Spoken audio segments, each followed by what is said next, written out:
Hi, I'm Chris Hardwick. I'm here with Clark Wolf, Michael Cudlitz, and Josh McDermott. We are discussing the 11th episode of season 11. 11-11, you guys. It's a magic number Make episode. a wish. It's a magic number episode. My wish is that Eugene finds true happiness because he did. He did for a minute. It was taken away from It was him. taken away from him by people who were not entirely It truthful. was not taken away from you the same way that my happiness was taken away from me. Yeah, his. Okay? Yeah, I'm just telling you, it can always be worse. I mean, Eugene. There's always murder. One guy gets his head clubbed in with a bat wrapped in barbed wire. The other guy The guy has to girl burn he's his dating novel. doesn't actually wear glasses.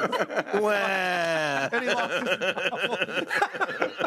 I mean, come on. This is from Anissa D on Facebook. Cudlitz, what did you use for inspiration when directing this episode?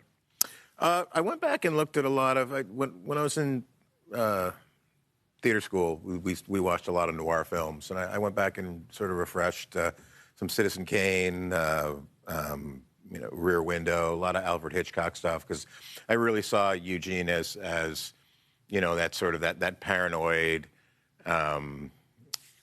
Sort of Hitchcock character where everything was closing in on him, and when I first read the script, that's like what immediately came to mind. So I sort of jumped down that rabbit hole, and everybody was on board with us when we did it. And Scott Cavan, our DP, was just incredible. The whole look of the show, everything. I remember at one point I went behind the camera and I was like, oh my god, the monitor, and I was like, oh my gosh, this is amazing. The colors and the way the light's coming in, and this is just perfect. And he's like, well, this is what you asked for. And I was like, oh yeah, but yeah, I love it. I love what you're doing. Yeah, you keep doing what you do. Oh, I'll be over here. I love the Hitchcock reference. You totally should have had him do like a bad Jimmy Stewart, like, oh, Lance Hornsby, you're just a bad man, I tell you. You're just a bad man. He doesn't even wear those glasses. Don't give him all the money. What do you need just to get through today? I know this seems like a weird point to keep landing on, but it just kills me, even though this is not a documentary, this show's pretend. The burning of the novel just broke my heart. He probably doesn't have another copy of that. Why does he burn the novel? I mean, I don't think he would have done it had Hornsby not said something about it at the end.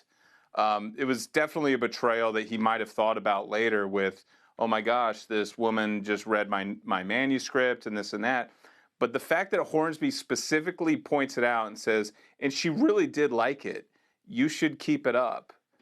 There was such a sincerity to what Josh Hamilton brought to that line that I think that was the twisting of the knife that really pushed Eugene to want to burn that thing. We talked about this a bit at the end of the show. We don't know that Hornsby is a bad character. We don't know that he's a villain. We don't know what their end game is.